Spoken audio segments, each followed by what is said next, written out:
Assalamualaikum teman-teman. Selamat sore. Salam sejahtera bagi kita semua. Apa kabar teman-teman? Semoga kita semua selalu diberi kesehatan dan dilimpahkan rahmat oleh Allah Subhanahu wa taala. Saya ucapkan terima kasih kepada teman-teman yang telah meluangkan waktunya untuk bisa menonton video kali ini. Pada kesempatan kali ini kita akan membahas mengenai tabu lampot, tanaman buah dalam pot. Terkait dengan tema kali ini, kita akan membahas mengenai tabu lampot. Banyak teman-teman kita yang ingin bertabu lampot, namun mereka masih tidak mengetahui bagaimana cara bertabu lampot dengan baik. Ada yang sudah pernah mencoba namun gagal. Ada pula yang ingin mencoba namun masih dihantui dengan rasa takut. Baik itu dari segi dia takut dananya tidak cukup, ataupun dia masih takut tabu lampot yang ia tanam tidak akan tumbuh secara optimal. Pertanyaannya adalah apa saja yang harus kita persiapkan untuk memulai bertabu lampot, dan apa saja faktor-faktor penyebab yang menyebabkan kita gagal dalam bertabu lampot. Maka dari itu pada kesempatan kali ini kita akan membahas mengenai bertabu lampot, dan itu semua akan dibahas tuntas oleh narasumber kita yang sangat luar biasa, yaitu Mas Wahyu Aditya Yunanto.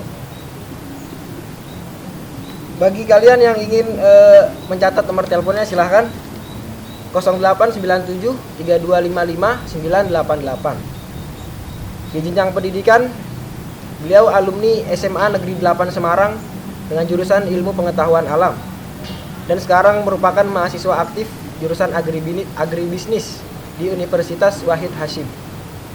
Di pengalaman organisasi, magang dan kerja, di 2019 beliau menjadi fasilitator di acara 16 Idea, dan di 2020 beliau magang di Kebun Dinas Pertanian Agro Purwosari. Di tahun 2019 hingga tahun 2020 beliau menjadi Ketua Umum UKM Komunitas Pecinta Alam Fakultas Pertanian Universitas Wahid Hasyim. Tahun 2020 hingga sekarang beliau menjadi narasumber di Urban Farming Corner Dinas Pertanian Kota Semarang. Selanjutnya di pengalaman seminar dan pelatihan, di tahun 2018 beliau menjadi peserta di Balai Besar Pengembangan Latihan Kerja Semarang Program Ekspor Impor. Di tahun yang sama pula beliau menjadi peserta pelatihan hidroponik tingkat dasar Ajairu Indonesia. Lalu di tahun berikutnya, tahun 2019, beliau juga menjadi peserta di acara Millennials Entrepreneur Summit Singapore or Malaysia 2019.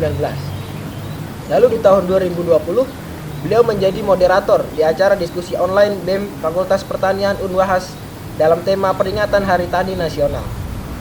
Di tahun 2021, beliau menjadi pemateri webinar hidroponik Lek Mapala Fakultas Teknik Universitas Negeri Semarang. Mas, Ya. sehat Mas? Alhamdulillah sehat. Sekarang lagi sibuk apa nih Mas? Ya sibuk seperti biasa, kegiatan kuliah Ya, iya, nanam-nanam di rumah iya, nanam di rumah juga. ya mencintai dia juga iya. Tapi dia mencintai balik Mas. Ya nggak tahu, kan kita mencintai dulu. Ya gitulah, anak muda lah. Saya masih muda semester 6. Anak muda jangan terlalu mikir percintaan Mas. Mending bertabu lampot. Ya, anak muda ya gitu. Jadi dulu gimana Mas awal mulanya bisa kepikiran untuk bertabu lampot gitu? Ya awal mulanya itu sebenarnya hobi sih. Hobi, awal dari hobi gitu berarti ya? Dari kecil suka nanam dari SMP, kemudian kembali lagi di SMA, terus kemudian masuk fokuskan ke universitas, fakultas pertanian, terus kemudian ada teman-teman kita ngumpulin forum itu namanya Sekolah Berkebun Ceria. Oh, tambah namanya semangat Sekolah Berkebun jadi Ceria. jadi teman-teman itu juga bukan tabu lampot aja banyak, tapi memang prospek sekarang bagus tabu lampot, apalagi di perkotaan Yang mempunyai pekarangan Ya. yang sempit gitu Ya. ya Mas? Perkotaan. Gitu. Tabu lampot berarti itu mulai umur berapa Mas? Kalau fokus, Hah? kalau saya fokus itu mulai di SMA kelas 3. Oh, SMA kelas 3. Mau lulus itu kan bingung. Itu, Nganggur, daripada oh. nganggur, nanam aja, nanam buah. Di pot kan nggak punya lahan. Iya. Itu juga seadanya. Oh. Pakai lahan Itu seadanya. berawal dari rumah sendiri, pekarangan rumah Iya. sendiri? Jadi belakang rumah itu masih ada lahan sedikit. Oh. Tapi lahannya nggak ada tanahnya. Sama Oh. sekali hanya lahan buangan. Kayak berangkal kayak gitu. Oh. Kayak gitu. Jadi ya bisa dilakukan ya apa? Tanam di pot, nanam di polybag, nanam yang nggak pakai tanah langsung. Oh. Nah, jadi itu. Kalau perbedaan polybag sama planter bag itu gimana mas? Jadi kalau misal perbedaan dari beberapa tempat wadahnya itu wadah tersebut itu banyak sekali. Nah, jadi kalau polybag itu buat bibit, buat bibit. awal-awal aja karena dia banyak plastik. Udah Plastik. sekali sobek. Nah, kalau planter bag itu lebih ke terpal. Jadi bahannya agak terpal ya, agak tebal. tebal. Kalau misal ke pot, nah ini lebih bentuknya lebih bagus, juga awet juga. Dan punya kekurangan dan kelebihan masing-masing lah. Berarti mas awal dulunya pakai polybag gitu ya? Ya, jadi bibit dulu. Oh bibit. Kita nanam dari biji, kemudian tanam di polybag. Beberapa bulan kita okulasi. Nah nanti ada namanya okulasi. Okulasi. Ada nama okulasi kayak tanaman ini kita sambungkan dengan tanaman yang lain. Kita grafting kayak gitu.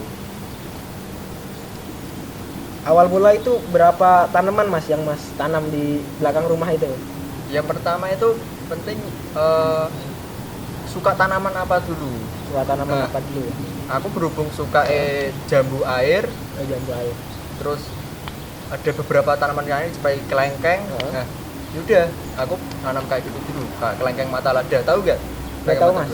Kelengkeng mata lada itu kelengkengnya yang kulitnya warna putih. Oh putih. Ya, kayak warna putih. Itu kan bagus kalau buat tabu lampot terus panen di pot, wah bagus banget kayak gitu. Jambu airnya yang jenis daily atau apa mas? Aku pakai yang demah. Oh dalam demah. hari. Iya. Berarti awal mula itu jambu air mas. Jambu air. Jambu air. Sebenarnya itu dikasih. Oh dikasih. Jadi, dikasih cangkuan sama tetangga. Terus kemudian saya tanam aja di belakang rumah. Terus nih mas, kalau saya mau bertabu lampot itu yang harus saya siapin kira-kira apa aja? Nah, ini pertanyaan bagus ini. Jadi kita mau bertabu lampot, namanya juga tanaman buah dalam pot. Nah, berarti ada beberapa kan yang harus siapkan. Ya. Jelas. Tanaman buah dulu. Tanaman kita buah. Siapkan. Apa itu? Buah pertama. Apa? Kayak apa? Misalnya mangga. Nah, nanam mangga kayak gitu. Kalau kita mau nanam mangga, terus yang kedua pot. Nah, kapasitas pot harus kita tentukan juga. Oh, ngaruh juga ya, mas. Seperti mangga itu kan akarnya cenderung dia agak besar dan tunggang ke bawah. Jadi persiapannya pot yang sesuai. Nah, kemudian tanaman bibit tadi yang bagus sudah dapat. Contohnya biasa didapat di toko pertanian. Kalau di Semarang itu Urban Farming Corner namanya kalau kita nyari. Nah, kemudian medianya. Media tanamnya. Nah, media tanamnya pasti kan kalau kita nanam harus punya tanahnya dulu, medianya dulu. Nah, harus persiapkan apa? Tanah yang gembur. Tanah gembur. Jadi, contohnya tanah humus kayak gitu. Nah, kalau misal mau pakai tanah merah gimana, Mas? Ya boleh-boleh aja. Yang terpenting nanti ada campuran-campuran yang lain. Tapi kan ada kekurangan sedikit di tanah yang merah, itu biasanya menggumpal. Oh, malah menggumpal. Nah, kemudian pupuk kompos. Nah, pupuk kompos ini juga harus diperhatikan. Kalau kita beli, cari yang udah jadi. Dan ciri-cirinya apa? Nggak ada baunya, teksturnya seperti tanah, kayak gitu, warnanya coklat kegelap-gelapan. Nah, itu yang kedua, pupuk. Nah, kemudian ada sekam. Tahu sekam? Tahu mas, kulit padi itu ya? Nah, bener, kulit padi. Jadi harus siapkan itu sekam. Nah, biasanya kalau sekam itu hanya jadi limbah. Oh, malah jadi limbah. Nah, makanya kita manfaatkan untuk budidaya. Contoh tabu lampot. Nah, skamnya skam mentah atau skam bakar, keduanya boleh digunakan. Oh, boleh, bisa digunakan semua. Tergantung takarannya. Nah, kalau takarannya perbandingannya 2, 1, 1, 1. Maksudnya gimana tuh? Nah, jadi ada 2 bagian buat tanah, 1 bagian pupuk, 1 bagian skam, 1 bagian di skam bakar. Misal kalau diibaratkan di skop, 1 skop, 2 skop kayak gitu. Jadi misalnya nih mas, saya kan tinggal di Jakarta ya mas. Yang notabene kondisinya itu panas, yang pekarangan juga nggak ada, sempit. Jadi misalnya saya mau bertabu lampot ini saya misalnya mau pilih buah alpukat nih mas. Kira-kira cocok nggak nih mas?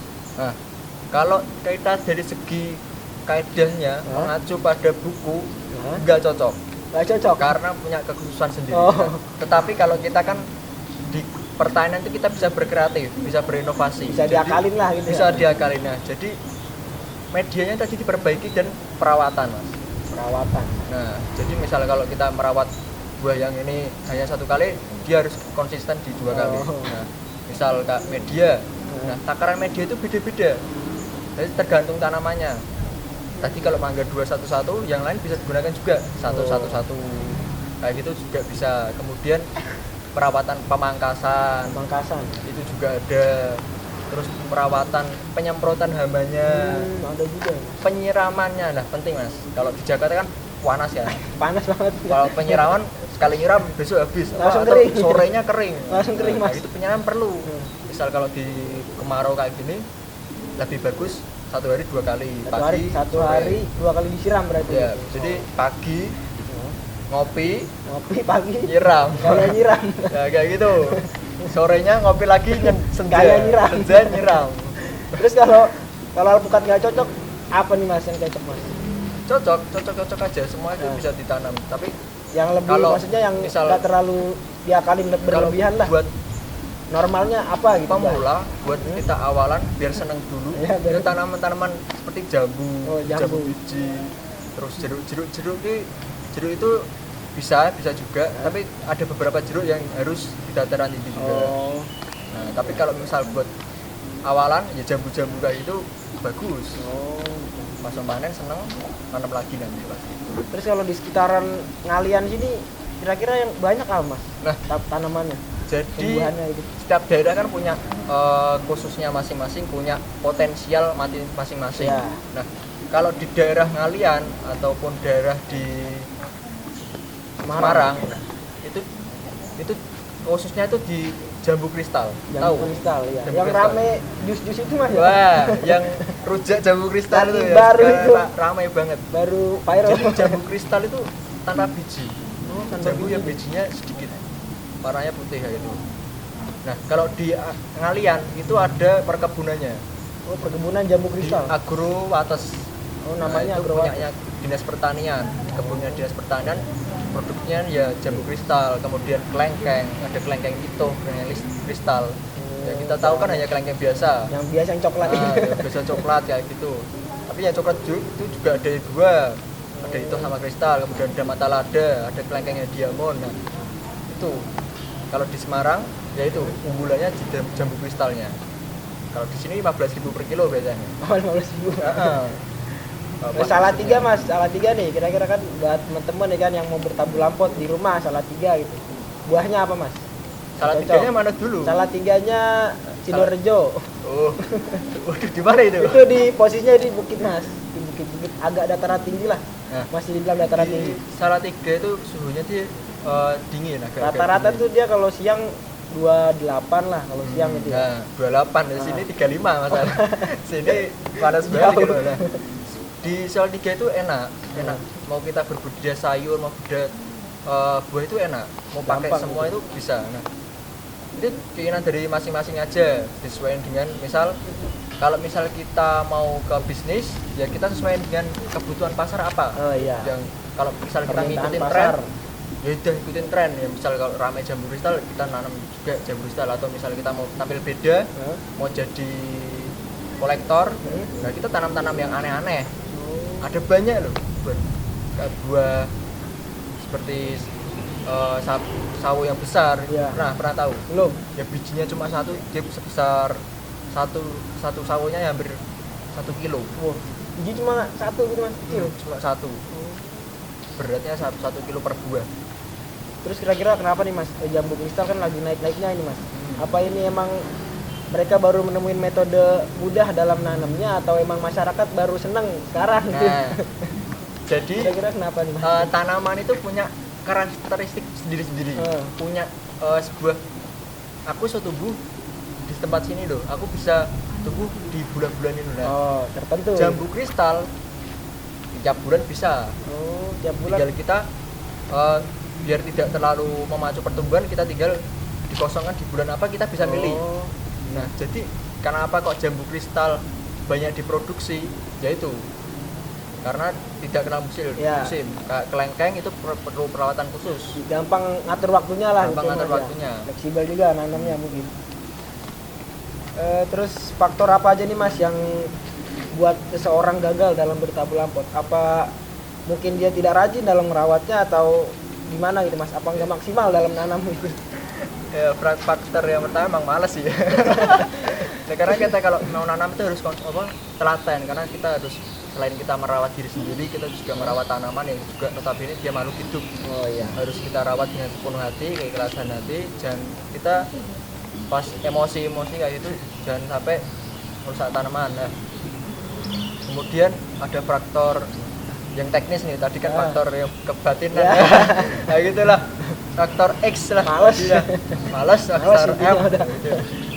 Nah kemudian kalau kita mau mencari sumber buat belajar itu harus yang kompeten, benar-benar dia tahu. Karena kalau kita lihat saja di YouTube itu kan nggak semua dia benar, Karena kondisi juga beda gitu Mas. Ya. kondisi juga beda. media Jadi tanam juga beda-beda. yang memang menurut saya itu dia hanya coba-coba kayak gitu. Jadi jangan coba-coba, kita harus benar-benar kita fokuskan. Kemudian hama kan juga faktor sebagai kegagalan dia. Ini juga kembali ke tadi, telaten kita menyemprot pestisida, membuat jebakan buat hama, membuat lingkungan yang baik untuk predator hama tersebut. Tapi berarti semua tabu lampot ini emang harus disemprotin hama Mas? Nah, jadi biar tidak kena hama, kita semprot. Nah, Semprotin hama atau terus pas ya? memang benar-benar dia udah kena hama, nah kita baru semprot. Selanjutnya nih Mas, perbedaan bertabu lampot sama kita nanam secara konvensional. Gimana Mas? Mantap, ini pertanyaan yang bagus. Nah, jadi bisa biar kita tahu, pilih-pilih biar kita tahu konvensional itu apa dan tabu lampot itu apa. Ya. Nah, jadi enaknya kalau kita tabu lampot, lahan seadanya pun bisa. Ya, tadi saya katakan di awal, saya nggak punya lahan, cuma lahan Kecil, kecil, ya, minimalis. terus nggak ada tanahnya kayak gitu. Nah, jadi tabu lampot enaknya itu. Terus kemudian dipindah-pindah. Gampang diangkat-angkat. Diangkat-angkat. Kemana tapi kesini? kalau dicuri ya susah juga. Dan sampai. Nah, itu susah juga itu kalau dicuri itu. Itu bisa jadi sampai sebuah diambil. kekurangan juga. Tapi ya kayak gitu. Kalau rumah ada pagernya taruh pagar lah. Iya. Pagar gitu. Itu. Terus kemudian kalau konvensional ya kita enaknya apa? Enaknya produktivitas buahnya. Kita target berapa buah itu bisa. Terus kemudian tapi harus menyiapkan lahan. Lahan. Nah, lahannya harus luas banget kan. Kalau kita di Semarang ataupun dengan di Jakarta kan sempit perkotaan kayak gitu. Nah, jadi seperti itulah. Terus kalau kualitas buahnya itu sama nggak sih Mas? Tabu Kalau- lampot sama konvensional? Kualitas buah itu sama-sama aja. Sama aja ya. Nah, itu kan ada seleksi buah juga. Oh. Enggak semua buah itu dijadikan. Nah, jadi hanya beberapa dipilih yang bagus. Nah, kita jadikan sebagai buah nanti produknya kita. Teman Mas kasih motivasi sama tips nih buat teman-teman dari Mas Adit supaya kita bisa minat dalam bertabu lampot, khususnya untuk mahasiswa Yayan Salatiga dan generasi muda. Woi, wah, berat sekali Mas pertanyaan Mas. Motivasi, wah. Kayak itu.